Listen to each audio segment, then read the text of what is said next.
Hello learners, and welcome to today's lesson of algebraic expressions. Let's start off our lesson with a did you know? So, did you know that algebra is a mathematical language?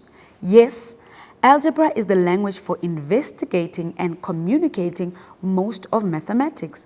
We use algebra to communicate mathematically. Let's look at some lesson objectives for this lesson. So by the end of this lesson, you should know how to recognize and identify conventions of writing algebra, express the meaning of concepts used in algebra, use conversions of expressions expressed in words into algebraic symbols, solve word problems, and add and subtract algebraic expressions. So the following is going to be our concept map for this lesson. We are going to look at 3 points, that is algebraic language, which is going to be the terminology used in algebra, and words to symbols. Then we are going to look at polynomials, where we are going to look at monomials, binomials, and trinomials. Then we are going to look at our third point, which is going to be to expand and simplify algebraic expressions, where we are going to look at like and unlike terms, as well as addition and subtraction of terms. So you should know for this lesson how to, or you should be able to, identify the coefficient, variables, and constants in a given algebraic expression. You should be able to identify the number of terms in an expression, and you should be able to arrange terms in ascending or descending order of powers. Let's look at how many terms there are in the following expressions for our pre-knowledge practice. When we look at the first one, how many terms do you think there are there? If you are thinking of 2, then you are absolutely correct, because remember, terms are separated by a addition or an subtraction. So there are 2 terms there. Let's look at the second bulletin. How many terms do we have there? We have 1, 2, and 3. So we have 3 terms in that expression. Let's look at the next bulletin. How many terms do we have there? Remember, terms are separated by an addition or a subtraction. We have 1, 2, 3, and 4. So those are 4 terms that we have in that expression. And lastly, let's look at the last bulletin there. How many terms do we have there? Yes, if you are thinking of 4, then you are absolutely correct. We have 4 terms for that expression. Let's look at how we can arrange our expressions properly. So the next slide there says, arrange the following expressions in descending order of powers. Now remember, terms are arranged in the descending order according to the variables. So we are going to look at the first bulletin here. We have 3p squared plus 1 minus 2p. Now that needs to be arranged according to descending order of powers. Descending means we are going down. So the first one with the highest exponent there is the squared. The highest exponent is the squared. So we are going to start with 3p squared minus 2p, because the next exponent is 1 and that p has an exponent 1.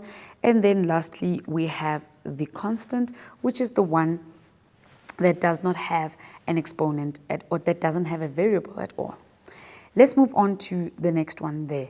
We have 6 minus x cubed plus 6x exponent 5 plus 1 minus 5x. And if we are going to arrange these in descending order, then we are going to start with the 6x exponent 5.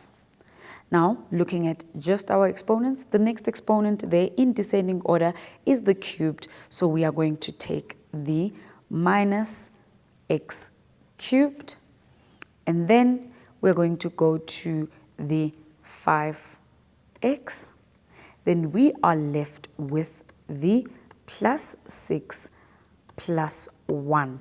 Now, they have been arranged in descending order, and because we know that 6 plus 1 is 7, that means this can be written as 6x exponent 5 minus x cubed minus 5x plus 7. Right? The last one there, we are going to arrange in descending order. If we look at the exponents, the highest exponent there is exponent 8. So we are going to say 5f exponent 8. Okay. And then the next exponent there is going to be the exponent 4. So we are going to say minus 10f exponent 4. Then the next one is the exponent 3. So we are going to say plus 8f exponent 3 or cubed. Then we are going to say minus 3f squared. And then after that, we are going to say plus f. And then we are left with a minus 9. And there our expression has been arranged accordingly in descending order of powers. Let's look at some keywords in language that we are going to be using during this lesson. So we are going to be using the term a lot. Where, what is a term? What is added or subtracted in an expression. So for example, we have 3x squared and 5. They are terms of the expression 3x squared plus 5.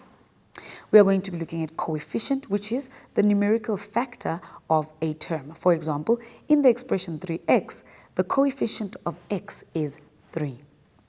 Then we are going to be looking at expression, which is a term, sum, or a difference of terms. For example, negative 7xy, 3x squared plus 5, and 3a minus 4ab plus b. These are all expressions. Next, we are going to be talking a lot about a variable, which is a letter representing a number. For example, in the expression 3x squared, x is the variable. Then exponent is the number of factors of the base. So for example, in the expression 3x squared, the 2 is the exponent. Then we have a constant. A constant is a numerical term in an expression. So for example, in the expression 3x squared minus 4, the 4 is the constant. Then we have like terms, where like terms are terms that have the same variable, and the same variables must be of the same degree. So for example, we have 4x squared and 6x squared. They are like terms. Why? Because they have the same variable, and that variable has the same degree. Then we have unlike terms. Unlike terms are terms that do not have the same variable. If the variables are the same and the exponents are different, then these would be unlike terms. For example, if we have 4x squared and 6x cubed, then because these ones, they might have the same variable, but because the exponents are different, then these are unlike terms. The last set of words that we're going to look at are, we have monomial. That is an expression that has one term and variables with positive integer exponents. For example, we have 3x squared. Next, we have binomial. That is an expression with two terms and variables with positive integer exponents. For example, 3x squared plus 4. Then we have a trinomial. That is an expression with three terms and variables with positive integer exponents. An example of this, 3x squared plus 4x minus 2. So those are the words that we are going to be looking at during this lesson. Let's quickly go to an ad break, and then we'll see you just now.